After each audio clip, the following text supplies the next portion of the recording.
প্রিয় দাখিল নবম শ্রেণীর শিক্ষার্থী বন্ধুরা, কেমন আছো তোমরা সবাই? আশা করি সবাই ভালো আছো। তো প্রিয় শিক্ষার্থীরা, তোমরা দেখতে পাচ্ছ এটা হচ্ছে হাফ ইয়ারলি এক্সামিনেশন 2026 দাখিল ক্লাস 9-এর ইংরেজি দ্বিতীয় পত্র। এটা হচ্ছে প্রশ্ন না, এটা হচ্ছে মূলত উত্তর, অর্থাৎ তোমাদেরকে আলপাতা প্রকাশিত যে প্রশ্নটা দিয়েছি এটা তারই উত্তর। তো শিক্ষার্থীরা, তোমাদের 1 নম্বরে থাকবে গ্যাপ ফিলিং উইথ ক্লোজ।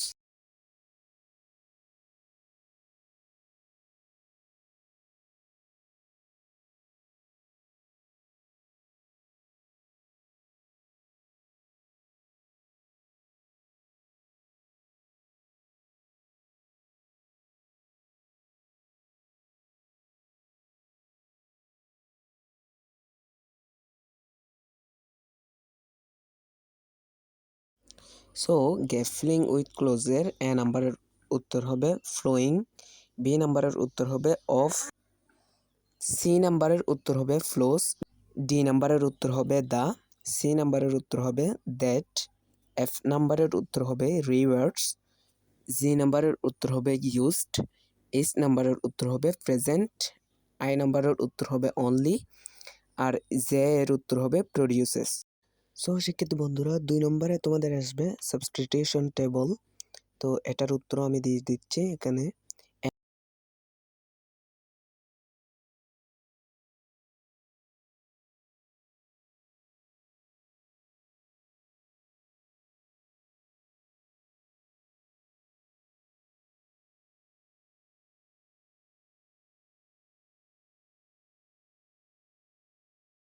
এ নাম্বারের উত্তর হবে man is curious by nature.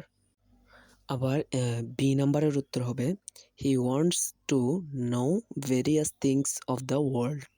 তো এর পরবর্তী সি নাম্বারটার উত্তর হবে newspaper is the best way to satisfy his curiosity. তো ডি নাম্বারের উত্তর হবে it has great educative value. আর ই নাম্বারের উত্তর হবে newspaper shows us the outside world like a mirror. তো শিক্ষার্থীরা, এর পরবর্তীতে তোমাদের আসবে রাইট ফর্ম অফ ভার্বস। তো শিক্ষার্থীরা, এটার উত্তরও কিন্তু আমি এখানে দিয়ে দিব। সো এ নাম্বারের উত্তর হবে ওয়েন্ট, বি নাম্বারের উত্তর হবে ওয়াজ গিভেন, সি নাম্বারের উত্তর হবে ওয়ার্ক, ডি নাম্বারের উত্তর হবে ম্যানেজড, ই নাম্বারের উত্তর হবে প্রিন্টিং, আর এফ নাম্বারের উত্তর হবে রেস্কিউড, আর জি নাম্বারের উত্তর হবে রান, এইচ নাম্বারের উত্তর হবে থট, আই নাম্বারের উত্তর হবে অ্যাকোয়ার্ড, বি জে নাম্বারের উত্তর হবে ইনভেন্টেড। তো শিক্ষার্থীরা, রাইট ফর্ম ভার্বস আশা করি বুঝতে পেরেছ। এরপরে তোমাদের আসবে চেঞ্জিং সেন্টেন্স।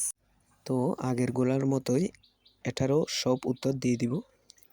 সো এখানে এ নাম্বারে করতে বলছে কি, আমাদেরকে করতে বলছে ইন্টারোগেটিভ। সো এটার উত্তর হবে will success come to one's life automatically. আর হ্যাঁ, অবশ্যই শেষে কিন্তু প্রশ্নবোধক চিহ্নটা দিতে হবে। তো আমাদেরকে বি নাম্বারে করতে বলছে হচ্ছে ফেসিভ। তো এটার উত্তর হবে is it read by you. হ্যাঁ, শেষে কিন্তু অবশ্যই প্রশ্নবোধক চিহ্ন দিতে হবে। শিক্ষার্থীরা, এর পরবর্তী যে নাম্বারে কিন্তু আমাদের করতে বলছে কম্পারেটিভ। তো এটার উত্তর হবে industry is more important than any other thing for success. তো এরপরে ডি নাম্বারে কিন্তু করতে বলছে আমাদেরকে একটি ভয়েস। তো এটার উত্তর হবে people call it the mother of good luck. তো এরপরে ই নাম্বারে কিন্তু আমাদেরকে বলছে মেক কমপ্লেক্স সেন্টেন্স। তো এটার উত্তর হবে a boy who is industrious will shine in life. তো আমাদেরকে এফ নাম্বারে বলছে মেক নেগেটিভ সেন্টেন্স, অর্থাৎ নেগেটিভ সেন্টেন্স তৈরি করতে বলছে।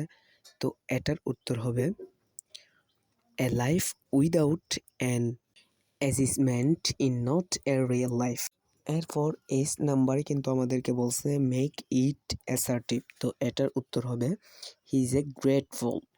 তো এর পরবর্তীতে আই নাম্বারে কিন্তু আমাদেরকে বলছে মেক সিম্পল সেন্টেন্স, অর্থাৎ সিম্পল সেন্টেন্স তৈরি করতে বলছে। তো এটার উত্তর হবে without working hard none can receive any reward. তো আশা করি সেন্টেন্স সেন্টেন্সের পার্টটা বুঝতে পেরেছ। এর পরবর্তীতে তোমাদের চলে আসবে টেক কোয়েশ্চন। তো এটার উত্তর তোমাদের জন্য আমি দিয়ে দিয়েছি। তো এটার উত্তর এ নাম্বারে হবে আরেন্ট দে। আর হ্যাঁ, এখানে অবশ্যই তোমাদেরকে একটা জিনিস খেয়াল রাখতে হবে, সেটা হচ্ছে শেষে প্রশ্নবোধক চিহ্ন অবশ্যই দিতে হবে, তা না হলে কিন্তু তোমাদের উত্তরটা সঠিক হলেও কিন্তু কাটা যাবে। এরপরে বি নাম্বারের উত্তর হবে ইজ ইট, শেষে প্রশ্নবোধক চিহ্ন থাকবে। সি নাম্বারের উত্তর হবে ওয়ান্ট ইট। আবার ডি নাম্বারের উত্তর হবে শুড উই, হ্যাঁ শেষে কিন্তু প্রশ্নবোধক চিহ্নটা দিতে হবে। আবার ই নাম্বারের উত্তরটা হবে মাস্ট নট দে। তো শিক্ষার্থীরা, তোমাদের জন্য কিন্তু প্রশ্নগুলোর উত্তর সহ কিন্তু বলে দিলাম। আর হ্যাঁ, এরকম প্রশ্ন পেতে চ্যানেলটিকে সাবস্ক্রাইব করে পাশে থাকবা।